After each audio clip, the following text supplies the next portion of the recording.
¿Aún crees que las pirámides de Egipto las construyeron extraterrestres o esclavos? Hola, ¿qué tal? Yo soy Belén Montilla y en este vídeo vamos a hablar del arte del antiguo Egipto.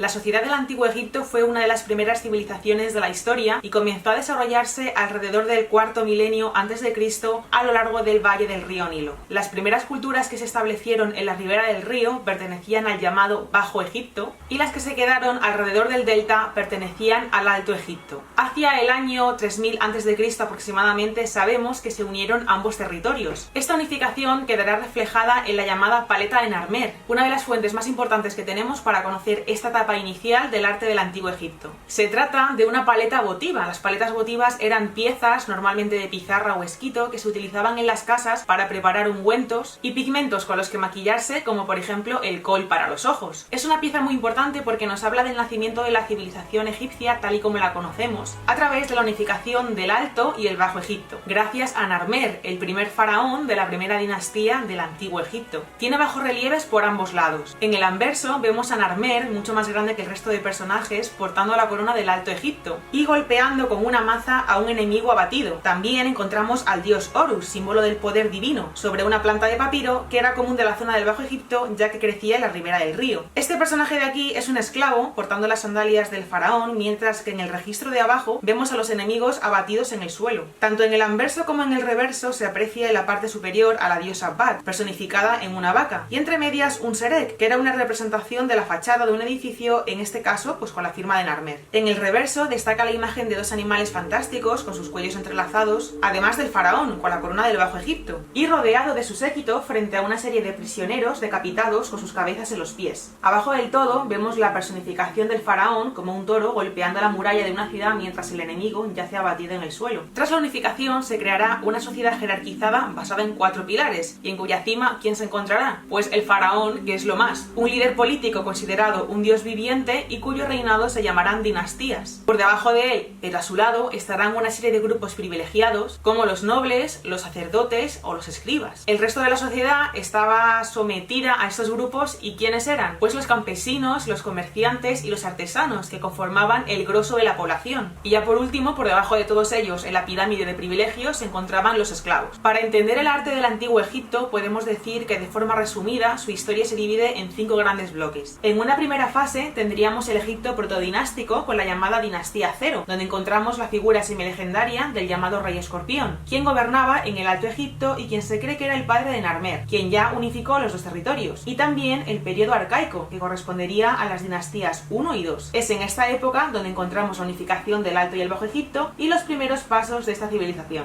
Después vendría el imperio antiguo menfita, llamado así por su capital, Menfis, y que corresponde a las dinastías desde la tercera a la sexta. Esta es la época de las grandes pirámides como las de Giza. Más adelante tenemos el Imperio Medio o Tebano, con la capital en Tebas, y que corresponde a las dinastías entre la 11ª y la 12ª. El último gran periodo del antiguo Egipto será el Imperio Nuevo, entre las dinastías 18ª a la 20ª, en donde destacan los templos del Valle de los Reyes. En último lugar tenemos la Baja Época, que corresponde a las dinastías entre la 26ª y la 31ª, que es aquí donde encontramos la época de Alejandro Magno. Después vendrían el Egipto Ptolemaico y por último el pagano romano. Para adentrarnos en el arte del antiguo Egipto hay solo que entender 2 aspectos principales de su cultura. Lo primero, la visión que tenían de la muerte y la resurrección, y de toda la cultura que crearon alrededor de esa creencia, que se verá reflejado en una enorme producción de arte funerario cuyo máximo exponente son las pirámides. Y lo segundo, la mitología egipcia y la visión que tenían del faraón como la encarnación de un dios en la tierra. De ahí que crearan grandes templos y multitud de esculturas tanto de los dioses como del faraón y su corte. Según las creencias del antiguo Egipto, las personas estamos hechas de 3 partes. El cuerpo, es decir, nuestra parte física y efímera, el alma, la energía que nos permite movernos, y el espíritu, que era un don dado por los dioses y que nos hacía inteligentes y superiores al resto de seres vivos. Uno moría cuando, por lo que fuera, estas 3 partes se separaban. El cuerpo se descomponía, el alma quedaba vagando por la tierra, y el espíritu se iba directo a ser juzgado por Osiris a ver qué tal se había portado. En este juicio era el dios Anubis el encargado de poner en una balanza, por un lado, lado en un plato el corazón de la persona y por otro, en otro plato, la pluma de la diosa Mat. Seguramente sepáis que la diosa Mat es la diosa de la justicia y la verdad. Podían pasar tres cosas. Lo primero, que tu corazón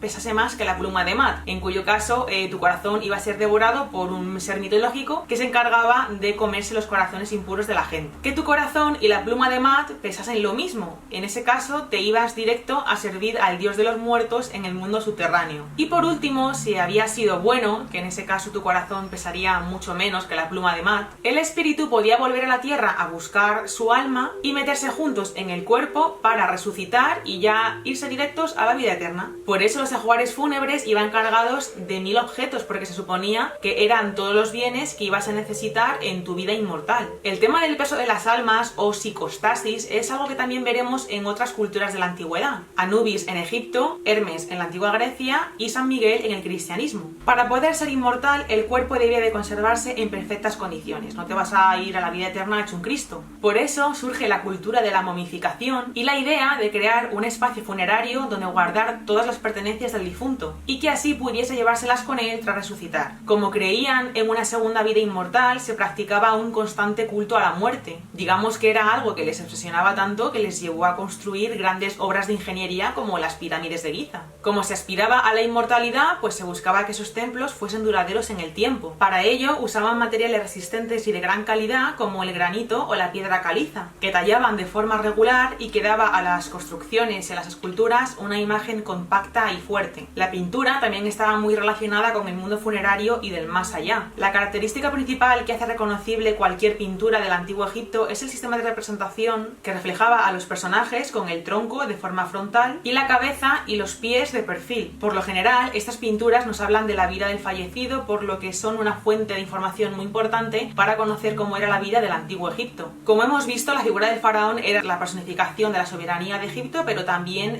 la de Dios en la tierra. Por eso encontraremos una producción enorme de estatuas y efigies del faraón a las que se veneraba con devoción y respeto. La tipología de la representación del faraón irá cambiando con el tiempo y evolucionará a lo largo de los diferentes imperios. En el imperio antiguo será muy característica la representación del faraón como rey trono, una escultura en la que se tallaba en el mismo bloque tanto al faraón como el trono, simbolizando esa unión inseparable entre el rey y su soberanía. También veremos ejemplos del faraón junto a su esposa en pareja o también en tríada junto a otras divinidades. En el Imperio Medio se le otorga aún más poder a la iconografía del faraón, ya que se intentaba reafirmar su autoridad frente a la debilitada imagen que tenía en ese momento. En el Imperio Nuevo, las estatuas del faraón cobran una estética mucho más elegante y refinada. Las figuras se alargan y los ademanes se flexibilizan, surgiendo así tres nuevas iconografías. La estatua cubo, con jeroglíficos de alabanza al monarca, el faraón como jefe supremo del ejército, llevando la vestimenta de combate. Otra tipología sería la del monarca oferente, arrodillado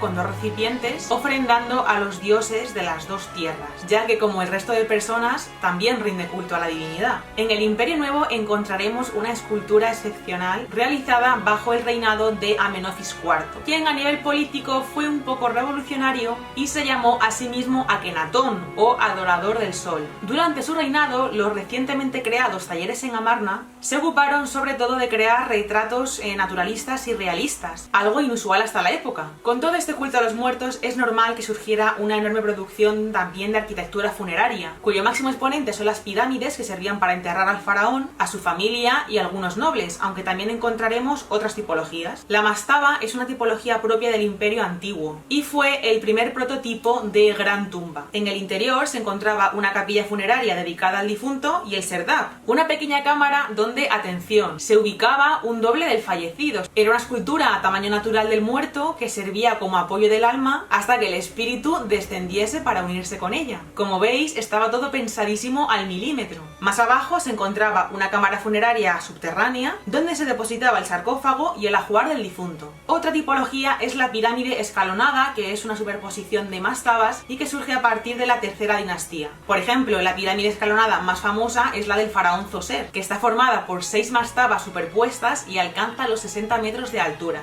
La pirámide clásica, la pirámide como la conocemos, llega a partir de la cuarta dinastía. Es el enterramiento habitual de los faraones del Imperio Antiguo, como podemos ver en las grandes pirámides del Valle de Giza, para los faraones Kefren, Keops y Micerino. Los arquitectos concibieron las pirámides como estructuras monumentales que insinuaban la ascensión desde la tierra al firmamento, el cual señalaban con sus apuntados vértices, algo que también se hizo en el arte gótico con estas agujas tan increíbles. Como vemos, es común que el ser humano haya buscado acercarse a Dios a través del arte. Pero ¿cómo se construyeron las pirámides? Pues no tiene más explicación que gracias al ingenio del ser humano y a la fuerza, creando un sistema de trineos, cuerdas y madera que podían mover toneladas y toneladas de piedra. Vamos a analizar brevemente varios aspectos curiosos sobre la construcción de la Gran Pirámide, la pirámide del faraón Keops, que es la pirámide más grande conocida, para que entendáis el nivel de perfección que alcanzó la arquitectura y la ingeniería egipcias. En el centro se encontraba la cámara funeraria del rey, sobre el que los egiptólogos encontraron un triángulo de descarga, sobre espacios de refuerzo para que no se hundiera el techo con el peso y aplastase la momia del faraón. Tú imagínate que llega a pasar eso, que por cierto nunca se encontró, posiblemente robada por saqueadores de tumbas. Y eso que una vez terminado el entierro se tapiaban y se sellaba todo muy bien para que nadie pudiera entrar. Lo cierto es que las pirámides no las construyeron ni extraterrestres ni esclavos, sino campesinos, artesanos y otro tipo de mano de obra cualificada que vivía en una ciudad creada cerca de la construcción de la pirámide. No solo se les alimentaba bien, ya que se han encontrado multitud de panaderías y moldes industriales en esa ciudad, por lo que se sabe que fabricaban comida en grandes cantidades, sino que además se les pagaba un salario. Igualmente, en los papiros de Wadi el-Har, los papiros más antiguos encontrados hasta la fecha, nos hablan de la construcción de la pirámide de Keops y de todo el sistema administrativo que se creó alrededor dentro de un momento de prosperidad económica en el imperio. Seneferu, el padre de Keops, fue el faraón que más pirámides mandó construir: la pirámide de Meidún, la pirámide acodada y la pirámide roja. Y como dato curioso, se cree que la pirámide de Meidún es la primera pirámide de caras lisas mandada a construir. La pirámide acodada, aquí donde la veis, fue fundamental para encontrar soluciones que funcionasen en la búsqueda de la construcción de una pirámide de caras lisas. Y gracias a esta pirámide acodada se alcanzó el conocimiento necesario para poder construir después la Gran Pirámide, la pirámide del faraón Keops. A los pies de la Gran Pirámide se encontró enterrado en un foso un barco que actualmente está reconstruido en un museo y que es curioso porque se encontró desmontado, ya que este tipo de embarcaciones no se ensamblaban con clavos, sino con cuerdas. Y os preguntaréis, ¿por qué no lo hacían con clavos, que es un sistema mucho más resistente que las cuerdas? Porque muy inteligentemente ellos pensaron en un sistema de cuerdas que les permitía montar y desmontar los barcos para poder moverlos por tierra y así poder transportarlos a donde quisieran. Para la construcción de la pirámide de Keops se usaron 3 tipos diferentes de piedra, traída desde diferentes puntos del imperio egipcio.